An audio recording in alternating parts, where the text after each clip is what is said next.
पाचिला आंबरू आपण मैंने बहुत प्रकार रेसिपी ट्राए करेंगे किंतु आज आम जो रेसिपी ट्राए करवा सीटा पूरा पूरी डिफरेंट और एकदम यूनिक रेसिपी। बिल्कुल डेरी न करी फटाफट मुझे आंब नहीं जाऊँगी। रेसिपी मुझे दुईटी मीडियम साइज आंबर यूज कर रेसिपी आम जो आंब नवा से हल्का मीठा थी दरकार जहाँफल टेस्ट बहुत ही भल आसो। आंब को आग आम ये दुई फाड़ करके काटी नवा आपर मुझे गोटे छुरी नहीं जाऊँगी आंब को मझीर छोट छोट पीस करके हल्का टे दाग दे दूँगी। आपड़ ये प्रोसेस आंब को एथर बाहर करके नहीं पारे ना गोटे चामच साहाय्य काढ़ी नहीं पारे। चोपारू आंब को आम ये पूरा भल कि बाहर करनवा।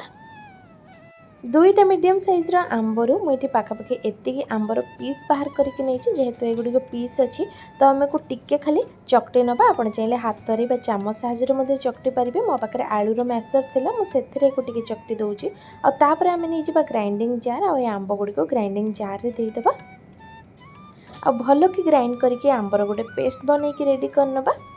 ये आंबर पेस्ट बन रेडी हो जाए किंतु मुझे बिल्कुल गोटे ड्रप भी पानी देनी। एबे एथिरे दउची गोटे बड़ चामच पान मधुरी अलैचर गुंड जहाँफल बास्ना बहुत ही भल आसो। जदि पान मधुरी ना आप खाली अलैचर गुंड देपारे सबको भल कि मिसई दबा।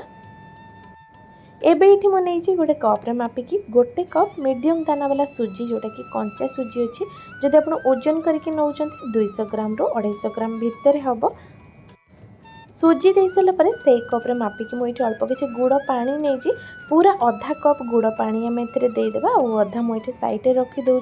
जेहेतु मो पाखे जो गुड़ था से ड्राए वाला गुड़ था तो मुझे गरम पानी टिके हल्का मेल्ट कर नहीं और से पानीटा ए यूज करुँची। आप पानिया गुड़ अच्छे ताकू दे पारे ना जदि गुड़ ना ताल आप चीनी यूज करेंगे भल कि मिक्स करनवा।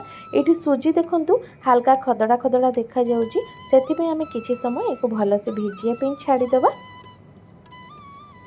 किछि समय पर सुजी देखु हल्का टिके सॉफ्ट हो आसी। अधा चामच रू टिके कम मुझे लुण देती जोटा कि मुझे वीडियो रे शूट कर पारनी। आप जिते भी बनइबे लुण निहाते टिके ऐड करने जहाँफल टेस्टा भल आसो। एबे पिठा को आम गोटे ग्राइंडिंग जार देदेबा भल कि स्मूथ करके ग्राइंड करनवा। ग्राइंड करनवा द्वारा यार बाइंडिंग बहुत ही भल आसो और यार टेस्ट भी भल आसो।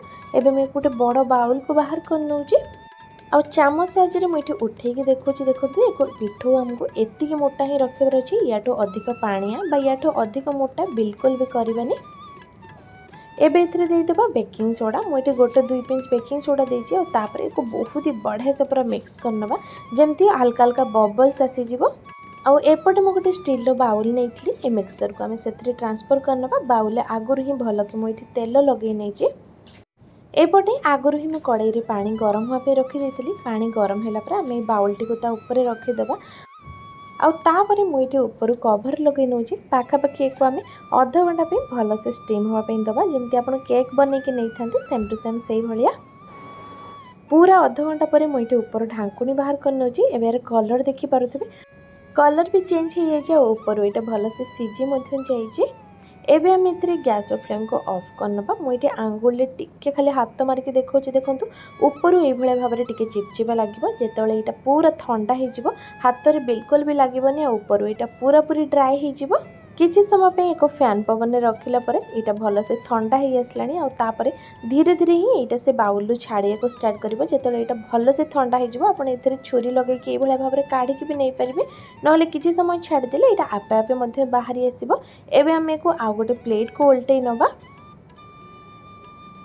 देखिए यहाँ केते बढ़िया बनी ऊपर मुझे प्रेस करके देखो से सॉफ्ट बनी देखिए तो यहाँ बहुत ही बढ़िया बनी। एबे मुझे काटिकी देखो भितर लुक्स देखो पूरा पूरी परफेक्ट अच्छी बिना तेल रे आंबर फ्लेवर सहित सुजी सहित आप रेसिपी को गोटे थर ट्राए कर देखो समस्त को बहुत पसंद आसो। आशा करी रेसिपीटी पसंद आसो।